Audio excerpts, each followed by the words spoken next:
어째서 올바른 이들에게만 모진 풍파가 몰아치는지 그 숨겨진 5가지 진실을 가슴에 깊이 새겨보시기 바랍니다. 이 법문을 마주하는 모든 인연에게 평곤과 안식이 가득하기를 간절히 소망합니다. 아주 오래전 숲속의 조용한 수행처에 한 수행자가 스승을 뵙고자 찾아와 깊은 고뇌에 찬 표정으로 엎드렸습니다. 그는 주변에서 칭송받을 만큼 참으로 어진 성품을 지닌 사람이었습니다. 타인을 기만하거나 해를 끼친 적이 없었고 항상 공영에 처한 이들을 돕는데 앞장섰습니다. 하지만 그의 앞날에는 먹구름이 가실 날이 없었습니다. 빙고는 그림자처럼 그를 괴롭혔고 때로는 근거 없는 비난에 휘말려 홀로 눈물을 훔쳐야 했습니다. 권속들은 병매에 시달려 늘 간회에 매달려야 했으며 본인 또한 쇠약한 육신 때문에 괴로움의 무게를 견디며 살았습니다. 그는 성자 앞에 고개를 떨구고 흐느끼며 여쭈었습니다. 거룩하신 스승이시여, 저는 한평생 정도만을 걸어왔습니다. 남을 속이지 않았고 부당한 이익을 탐하지 않았으며 언제나 타인의 슬픔을 보듬으려 노력했습니다. 그런데 어찌하여 제 앞길에는 이토록 가시밭길만 놓여 있는 것입니까? 선하게 사는데도 왜 부르니 저를 떠나지 않는 것입니까? 스승께서는 제자의 슬픈 눈동자를 고요히 응시하셨습니다. 그 눈빛 속에는 사무친 슬픔과 더불어 자신의 선행을 의심하기 시작한 마음의 동요가 서려 있었습니다. 스승께서는 인자한 미소를 머금으시고 부드럽게 말씀하셨습니다. 그대의 심성은 참으로 맑고 깨끗하구나. 하나 세상의 섭리는 단순히 눈앞의 현상만으로 전부 파악할 수 있는 법이 아니니라. 덕을 쌓은 이가 시련을 겪는 데에는 5가지의 깊은 섭리가 숨어 있다. 그 이치를 명확히 깨닫는다면 그대의 아픔은 더 이상 원망의 대상이 아니라 깨달음을 향한 소중한 밑거름이 될 것이다. 제자는 그제야 소매로 눈물을 닦고 흐트러진 자세를 바로잡았습니다. 그는 스승의 입술에서 흘러나올 고귀한 가르침을 경건하게 기다렸습니다. 그 곁에 모여 있던 다른 구도자들과 마을 주민들 역시 숨을 죽인 채 귀를 기울였습니다. 스승의 음성은 잔잔했으나 그 울림은 대지를 적시는 빗물처럼 모두의 심금을 울렸습니다. 이 5가지 도리를 알게 되면 고통은 더는 저주가 아니라 자비와 통찰을 주는 스승으로 다가올 것이다. 그 찰나에 제자의 눈동자는 조금씩 총기를 되찾았습니다. 그는 여전히 고통의 한복판에 서 있었지만 그 고난이 무의미하지 않다는 사실을 직감했습니다. 그리고 우리 또한 삶의 여정에서 같은 의문을 품고 살아갑니다. 나는 왜 바르게 살았음에도 이토록 힘겨운 시간을 보내야 하는가? 지금부터 그에 대한 5가지 까닭을 세밀하게 살펴보도록 하겠습니다. 첫째, 지나간 세월이 남긴 업의 흔적들입니다. 옛날 어느 유구한 마을에 한 여인이 살고 있었습니다. 그녀는 남다른 자애로움을 지닌 분이었습니다. 길가에서 배고픔에 지친 아이를 보면 자신의 끼니를 덜어 나누어 주었고 매서운 추위가 닥치면 이웃에게 덮어줄 담요를 기꺼이 내놓았습니다.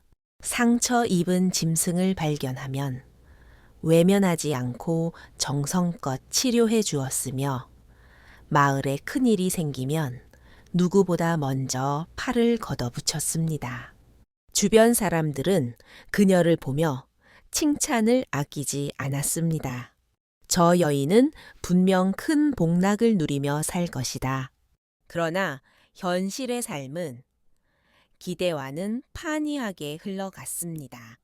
그녀의 생애에는 환희보다는 고통의 순간이 훨씬 많았습니다. 살림은 늘 궁핍했고 배우자는 젊은 나이에 병으로 일찍 곁을 떠났습니다. 자녀들은 허약하여 단 하루도 마음 편히 잠들지 못했으며 그녀 자신도 고질적인 질병에 시달리며 힘겹게 하루하루를 버텨냈습니다. 마을 사람들은 의아해하며 뒤에서 수군거렸습니다. 저토록 어질게 사는 분인데 어찌하여 집안에는 우환이 끊이지 않는가? 세상은 참으로 불공평한 것이 아닌가? 그녀 역시 답답한 심정을 이기지 못해 수행처를 찾아 스승님을 뵙게 되었습니다. 그녀는 비통한 심정으로 고개를 숙인 채 물었습니다. 스승이시여, 저는 타인에게 해를 입힌 적이 없습니다. 오로지 남을 돕고 덕을 쌓으며 살고자 발버둥 쳤습니다. 그런데 왜 제 인생은 이토록 쓰라리기만 한 것입니까? 스승께서는 온 화한 눈길로 그녀를 바라보셨습니다. 그리고 고요한 목소리로 타일러 주셨습니다. 그대의 선한 행실은 머지않아 반드시 결실을 보게 될 것이다. 하지만 거대한 강물의 흐름이 단번에 방향을 바꾸지 못하듯 인간의 운명 또한 과거에 지어놓은 흔적을 따라 흘러가는 법이다. 그대가 지금 마주한 시련은 과거에 쌓였던 업의 그림자가 아직 완전히 거치지 않았기 때문에 발생하는 현상이다. 혹독한 겨울이 지나가야 봄꽃이 만개하듯 예전의 업이 다 소멸한 뒤에야 그대의 선행은 향기로운 열매로 그대에게 돌아갈 것이다. 그 말씀을 전해 들은 여인의 눈시울이 붉어졌습니다. 하지만 그 눈물은 이전의 절망이 아니라 마음의 위안을 얻은 안도의 눈물이었습니다. 자신이 겪은 아픔이 헛된 것이 아니며 선한 삶이 언젠가는 반드시 찬란한 빛을 발할 것임을 확신했기 때문입니다. 우리는 흔히 이러한 오해를 하곤 합니다. 착하게 살았는데 왜 나에게만 이런 시련이 닥치는가? 그러나 선행의 대가는 즉각적으로 나타나지 않을 때가 많습니다. 과거에 지어놓은 부정적인 업이 먼저 해소되어야 하며 그 정화의 과정에서 겪는 아픔은 마치 칠흑 같은 어둠이 지나가야 비로소 새벽이 오는 이치와 같습니다. 그러므로 선한 이어 현재의 고통을 부끄럽게 여기지 마십시오. 그것은 묵은 업이 사라지고 있다는 증거이며 곧 다가올 희망의 봄을 알리는 바람과도 같은 것입니다. 당신의 선행은 절대로 헛되지 않으며 정성껏 뿌린 씨앗은 반드시 싹을 틔우고 꽃을 피울 날이 올 것입니다. 이것이 첫 번째 이유인 과거 업보의 그림자입니다. 둘째, 집착이 만들어내는 마음의 괴로움입니다. 옛날 어느 번창한 마을에 재력이 풍부한 장자가 살고 있었습니다. 그는 평소 베풀기를 즐겨 많은 이들의 흠모를 받았습니다. 길가에 빈자가 있으면 금전을 나누어 주었고 굶주린 이가 있으면 따뜻한 식사를 대접했습니다. 사람들은 그를 향해 아낌없는 찬사를 보냈습니다. 저분이야말로 진정한 자비의 화신이다. 하지만 그의 내면 깊은 곳에는 자신도 모르는 욕심이 자리 잡고 있었습니다. 내가 이토록 많은 덕을 쌓으니 내 앞날에는 분명 큰 행운이 따르겠지. 병마도 물러가고 가문은 더욱 번창하며 세상 사람들로부터 더 높은 존경을 받게 될 거야. 처음에는 순수한 기쁨으로 보시를 시작했지만 시간이 흐를수록 그의 마음은 변질되어 갔습니다. 기대했던 복이 빨리 찾아오지 않자 초조해졌고 집안에 사소한 불행이라도 생기면 불만을 쏟아냈습니다. 나는 이렇게 선행을 베풀었는데 왜 여전히 고통이 나를 따라다니는 것인가? 그는 결국 스승을 찾아가 자신의 억울함을 토로했습니다. 스승이시여, 저는 누구보다 헌신적으로 베풀며 살아왔습니다. 그럼에도 제 삶은 제 뜻대로 풀리지 않으니 이것은 어찌 된 영문입니까? 스승께서 단호히 말씀하셨습니다. 장자여 그대는 보시를 행하였으나 그 속마음은 결코 순수하지 못했다. 그대는 바람을 등지고 씨앗을 뿌렸으나 오직 그 결과물인 열매만을 갈구하며 뿌린 것이다. 선행은 그 행위 자체로 이미 빛나야 하거늘 그대는 빛은 보지 못한 채 오직 그림자만을 붙잡으려 애쓰고 있었구나.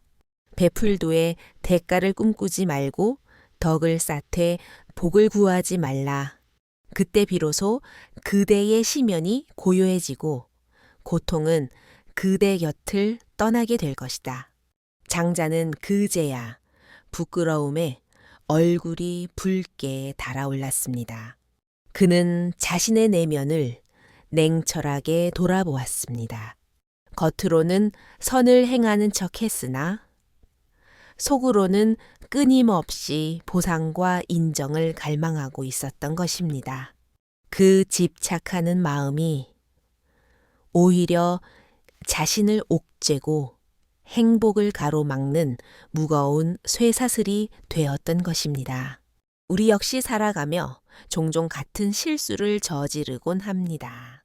누군가에게 도움을 준 뒤 은근히 고마워하기를 바라거나 좋은 일을 하고도 아무도 알아주지 않으면 서운해하는 감정. 이것이 바로 집착에서 기인한 괴로움의 실체입니다. 스승께서는 강조하셨습니다. 집착은 작은 불씨와 같아서 사소한 선행도 태워버리고 큰 공덕조차 삼켜버린다. 마음을 비우고 덕을 행하면 그 행위는 이미 그 자리에서 위대한 공덕이 되어 그대를 수호할 것이다. 그러므로 선한 이어 선을 베풀 때 어떤 보상도 바라지 마십시오. 그 마음을 내려놓는 찰내 고통은 반감되고 영혼은 자유를 얻게 됩니다. 이것이 두 번째 이유인 집착이 부르는 괴로움입니다. 셋째, 세상에 가득한 무지와 탐욕의 장벽입니다. 옛날 어느 나라에 청렴하고 강직한 관리가 있었습니다. 그는 뇌물을 단호히 거절했고 권력에 아첨하지 않았으며 백성들의 억울한 사정을 진심으로 경청했습니다. 백성들은 그를 진정한 어른이라 부르며 따랐습니다. 그러나 탐욕과 권력욕에 눈먼 자들에게 그는 눈엣가시 같은 존재였습니다. 부정한 이득을 취하던 관리들은 그가 두려웠고 욕심 많은 상인들은 그가 길을 막는 것이 몹시 못마땅했습니다. 결국 그들은 음모를 꾸미기 시작했습니다. 저 청렴한 자가 계속 우리를 감시하면 우리의 이익은 줄어들 수밖에 없다. 차라리 거짓을 꾸며 그를 자리에서 끌어내리자. 그들은 가짜 증언을 확보하고 없는 죄목을 만들어냈습니다. 세상 사람들은 순간적인 혼란에 빠졌습니다. 저토록 강직한 분이 정말 그런 잘못을 저질렀단 말인가. 의혹은 꼬리에 꼬리를 물었고 결국 그는 관직에서 파면되고 말았습니다. 그는 깊은 시르에 빠졌습니다. 나는 언제나 바른 길만 걸어왔는데 어찌하여 이런 모함을 받아야 하는가. 세상은 왜 이토록 불공정하게 돌아가는가. 그 소식을 들은 이들이 스승께 여쭈었습니다. 스승이시여 선한 자가 억울하게 누명을 썼습니다. 이런 일은 왜 일어나는 것입니까? 스승께서 평온하게 말씀하셨습니다. 세상은 무지와 탐욕으로 가득 차 있는 곳이다. 탐욕스러운 자는 빛을 두려워하고 어리석은 자는 진실의 형상을 보지 못한다. 그러므로 선인이 세속의 풍패에 억눌리는 것은 결코 드문 일이 아니다. 하지만 진실은 언젠가 드러나기 마련이며 탐욕은 스스로 무너지게 되어 있다. 구름이 태양을 잠시 가릴 수는 있어도 태양의 본질적인 빛을 끌 수는 없듯이 세속의 모략이 선의 진정한 가치를 지워낼 수는 없는 법이다. 그 가르침을 전해들은 청렴한 관리는 비로소 마음의 안정을 찾았습니다. 비록 세상의 탐욕이 그를 잠시 넘어뜨렸을지라도 그의 고결함은 여전히 많은 이들의 기억 속에서 빛나고 있었습니다. 그의 삶은 누군가에게는 올바른 이정표가 되었고 그의 이름은 세월이 흘러도 청렴의 상징으로 추대되었습니다. 우리도 살다 보면 세상의 부조리와 무지 앞에서 억울한 일을 당할 때가 있습니다. 정직하게 산 내가 오히려 손해를 보고 거짓된 이들이 승승장구하는 모습을 보며 자괴감에 빠지기도 합니다. 하지만 잊지 마십시오. 그들의 웃음은 오래가지 못하며 탐욕은 결국 스스로를 갉아먹어 파멸에 이르게 합니다. 진실과 선의 가치는 시간이 흘러도 퇴색되지 않으며 결국은 찬란한 빛을 발하며 세상에 증명될 것입니다. 스승께서는 말씀하셨습니다. 세상의 무지는 잠시 그대를 억압할 수 있으나 그대의 선함은 결코 소멸하지 않는다. 그러므로 억울함을 탓하라기보다 마음의 중심을 잡고 묵묵히 걸어가라. 이것이 세 번째 이유인 세상의 무지와 탐욕입니다. 넷째, 구도의 여정은 아직 완성되지 않았기 때문입니다. 옛날 한 젊은 수행자가 있었습니다. 그는 깊은 산속 암제 거주하며 늘 자애를 실천했고 마을로 내려올 때마다 공웅한 이들에게 양식을 나누고 병든 자를 위해 약초를 케어 정성껏 보살폈습니다. 사람들은 그를 젊은 보살이라 칭송하며 존경의 눈길을 보냈습니다. 그러나 그의 내면 깊숙한 곳에는 아직 다스려지지 않은 분노의 씨앗이 숨어 있었습니다. 어느 날 그는 장터에서 한 상인과 시비가 분게 되었습니다. 아주 사소한 오해였지만 상인이 모욕적인 언사를 내뱉자 순간 그의 안색은 붉게 달아올랐습니다. 그는 분노를 참지 못하고 거친 말을 쏟아내고 말았습니다. 구경하던 사람들은 놀라움에 웅성거렸습니다. 저토록 인자하던 수행자가 어찌 저리 쉽게 평정심을 잃는가. 그는 곧바로 깊은 후회에 휩싸였습니다. 나는 입으로 자비를 외쳤지만 정작 내 마음속의 화만은 다스리지 못했구나. 그는 고개를 숙이고 스승을 찾아가 자신의 부끄러운 허물을 고백했습니다. 스승이시여, 저는 늘 선을 행하고자 노력했습니다. 그런데 작은 모욕 하나에도 마음을 다잡지 못했습니다. 제 수행은 정녕 헛된 것이었습니까? 스승께서 인자하게 말씀하셨습니다. 수행은 끝이 보이지 않는 길과 같아서 아직 목적지에 닿지 않았음에도 스스로 다 왔다고 착각하는 이가 많다. 그대가 선을 베푼 것은 고귀한 일이지만 그대의 마음속 번뇌와 아집은 아직 완전히 정화되지 않았느니라. 지금 겪는 괴로움은 그 번뇌를 비추는 거울이 되어 그대를 더 깊은 통찰로 안내할 것이다. 넘어졌다고 해서 그간의 노력이 무의미한 것은 아니며 넘어진 그 자리에서 다시 일어나는 과정 또한 수행의 본질이다.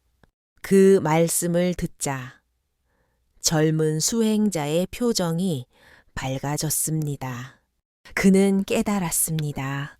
나는 아직 길 위에 서 있는 미완의 존재구나. 고통은 나를 비추는 소중한 거울이었구나. 그는 다시 산으로 돌아가 마음을 고요히 다스리는 정진에 힘썼습니다. 사람들은 예전과 다름없이 그를 공경했습니다. 그가 잠시 화를 냈던 순간을 기억하는 이들도 있었으나 그보다 더 깊어진 그의 눈빛 속에서 진정한 구도자의 풍모를 발견하게 되었습니다. 우리 역시 종종 착각의 늪에 빠지곤 합니다.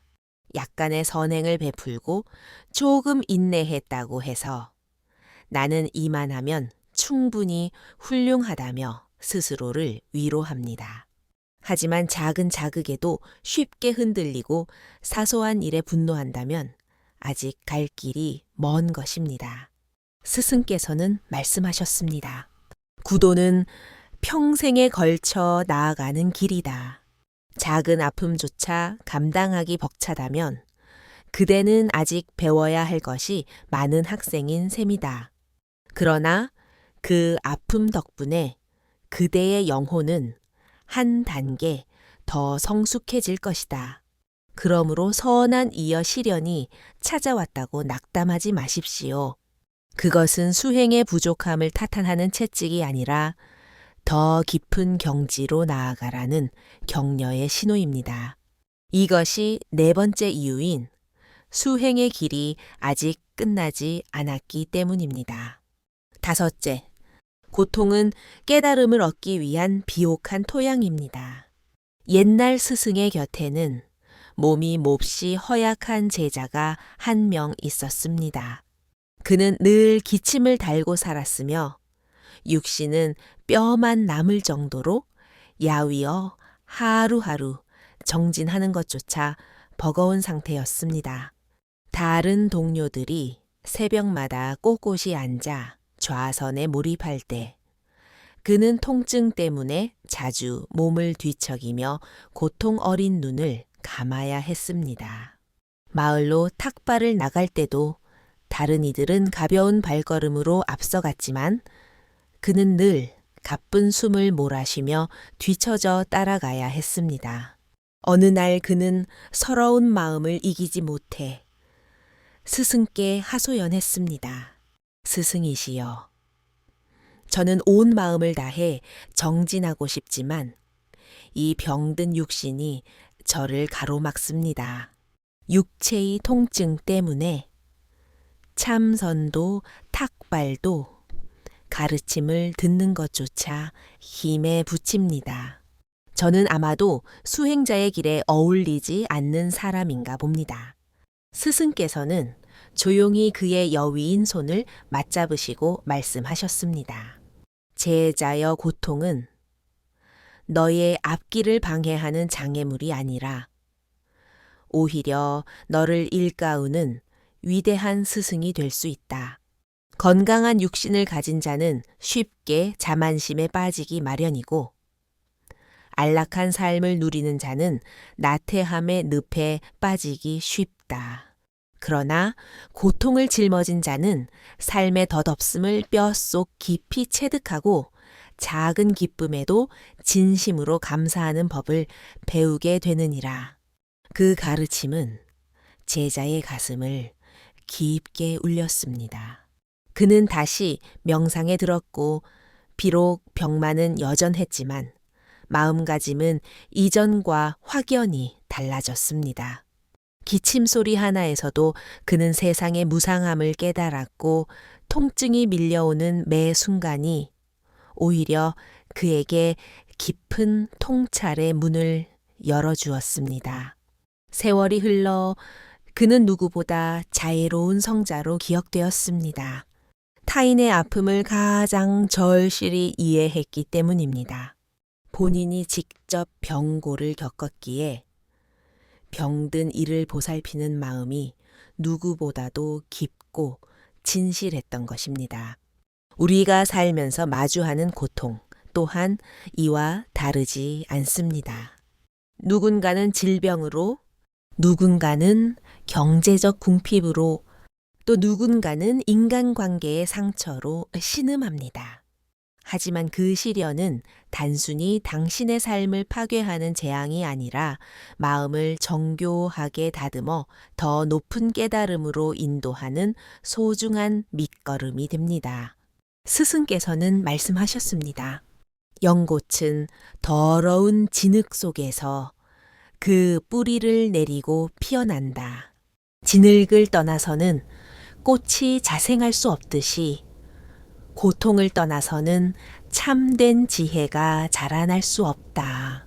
그러므로 선한 이여 고통을 피하려고만 애쓰지 마십시오. 그것을 두려워하기보다 오히려 배움의 기회로 승화시키십시오. 그 아픔이야말로 당신이 더 깊은 자비와 통찰을 얻게 해줄 비옥한 대지가 될 것입니다. 이것이 5번째 이유인 고통은 깨달음의 밑거름이라는 진실입니다. 6째, 선의 에너지는 반드시 자신에게 돌아옵니다. 옛날 어느 외딴 마을에 가난하지만 늘 나눔을 멈추지 않는 나무꾼이 살고 있었습니다. 그는 가진 것이 거의 없었습니다. 온종일 산에서 나무를 해다 팔아도 겨우 입에 풀칠할 정도였지만 배고픈 이웃을 발견하면 자신의 밥그릇을 기꺼이 내어주었고 길게 쓰러진 행인을 보면 일손을 놓고 정성껏 보살폈습니다. 사람들은 종종 그를 미련하다며 비웃었습니다. 저렇게 남만 돕다가는 본인 집안이 먼저 망할 것이다. 본인 처지도 힘든데 선행이 다 무슨 소용이란 말인가. 세월이 흘러 그는 결국 병을 얻어 젊은 나이에 세상을 떠나고 말았습니다. 장례조차 치르기 힘들 만큼 소박하게 끝났고 그의 유가족들은 오랫동안 빈곤 속에서 고단한 삶을 이어가야 했습니다. 사람들은 다시 혀를 차며 수군거렸습니다. 거봐라. 저 사람은 평생 착한 일만 하다가 결국 아무런 보답도 받지 못하고 허망하게 떠나지 않았는가. 그러나 이야기는 거기서 멈추지 않았습니다. 시간이 더 흘러 그의 어린 자녀들이 성인이 되었습니다. 그들은 자라나는 내내 마을 사람들의 따뜻한 도움을 받았습니다. 아버지가 생전에 베풀었던 그 선한 씨앗들이 세월을 돌아 자식들에게 자비와 원조라는 결실로 되돌아온 것이었습니다. 그뿐만이 아니었습니다. 나무꾼이 살아생전 대가 없이 도와주었던 이들 중에는 훗날 나라의 큰 인재가 된 사람도 있었습니다. 그는 늘 대중 앞에서 회고했습니다. 내가 오늘날 이 영광스러운 자리에 서기까지는 과거의 나를 외면하지 않았던 그 나무꾼의 숭고한 덕분이다. 이처럼 나무꾼의 선행은 그의 육신이 사라진 뒤에도 보이지 않는 씨앗으로 남아 사람들의 가슴 속에서 오랫동안 풍성한 열매를 맺게 되었습니다. 스승께서는 말씀하셨습니다. 선행은 반드시 돌아오는 법이다. 때로는 당대에, 때로는 후손에게, 때로는 눈에 보이지 않는 신비로운 인연의 끈을 타고 열매를 맺는다. 덕을 베풀고도 아무런 보상을 받지 못한 것처럼 느껴질 때 그대는 아직 강물의 끝자락을 보지 못한 것뿐이다. 우리도 살아가며 이런 회의감에 젖을 때가 있습니다. 나는 이토록 어질게 살았는데 왜 내 현실은 여전히 팍팍한가? 하지만 지금 당장 눈에 보이지 않는다고 해서 당신이 쌓은 공덕이 사라지는 것은 아닙니다. 그것은 언젠가 반드시 부메랑처럼 돌아와 당신 자신이나 당신의 소중한 이들에게 찬란한 축복으로 나타나게 될 것입니다. 그러므로 선한 이여 현재의 시련 때문에 자신의 선의를 의심하지 마십시오. 당신이 건넨 따스한 손길은 분명 누군가의 생명을 구했을 것이며 그 에너지는 우주를 돌아 다시 당신에게 닿게 될 것입니다. 이것이 6번째 이유인 선의 힘은 반드시 회귀한다는 법칙입니다. 7째, 고통을 발판 삼아 지혜의 경지로 나아가는 길입니다. 옛날 어느 깊은 산 속에 덕 높은 노승 한 분이 계셨습니다. 그는 청년 시절부터 수많은 역경을 온몸으로 겪으며 살아온 분이었습니다. 지독한 가난 때문에 배움의 기회조차 제대로 얻지 못했고 때로는 믿었던 사람들에게 속아 전 재산을 잃기도 했습니다. 구도의 길에 들어선 이후에도 병마가 끊이지 않았으며 제자들이 하나둘 떠나갈 때마다 마음이 흔들리는 고통을 겪었습니다. 그러나 인고의 세월이 흐르자 그는 세상 사람들에게 무한한 존경을 받는 큰 스승이 되었습니다. 어느 날 한 젊은 구도자가 찾아와 간곡히 여쭈었습니다. 스승님, 저는 고통이 몹시 두렵습니다. 삶이 공웅하고 괴로울 때마다 마음이 무너져 내려 수행을 지속할 용기가 나지 않습니다. 스승님께서는 어떻게 이 험난한 길을 끝까지 걸어오실 수 있었습니까? 노승은 잔잔한 미소를 지으며 대답했습니다. 나는 고통을 피하려고 발버둥 치지 않았다. 그저 그것을 담담히 맞이하며 나의 스승으로 삼아 배웠을 뿐이다. 질병은 나에게 육신의 무상함을 가르쳐 주었고 빈곤은 나로 하여금 작은 것에도 감사할 줄 아는 마음을 일깨워 주었다. 사람들의 배신은 나로 하여금 타인에 대한 집착을 내려놓게 했고 세상의 부당한 대우는 나로 하여금 진정한 자비가 무엇인지 깨닫게 해주었다. 만약 내 인생에 이러한 고통들이 없었다면 나는 결코 지금의 내가 될 수 없었을 것이다. 그 법문을 들은 젊은 수행자의 눈빛이 경이로움으로 변했습니다. 그는 비로소 깨달았습니다. 고통을 원망하며 시간을 허비할 것이 아니라 그 속에서 배우고 성장할 수 있는 통로를 찾아야 한다는 사실을 말입니다. 스승께서는 또한 이렇게 덧붙이셨습니다. 괴로움은 삶에서 피할 수 없는 진리이지만 그 괴로움을 어떤 시선으로 바라보느냐에 따라 당신의 인생은 칠흑 같은 어둠이 될 수도 있고 눈부신 빛이 될 수도 있다. 우리 역시 지금 이 순간 같은 길 위에 서 있습니다.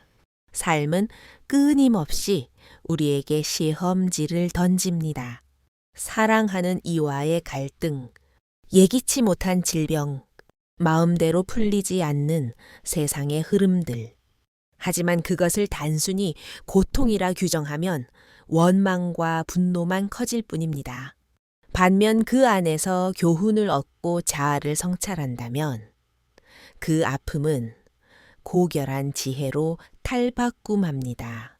고통을 외면하지 말고 그 고통의 한복판에서 자신을 깊이 들여다 보십시오.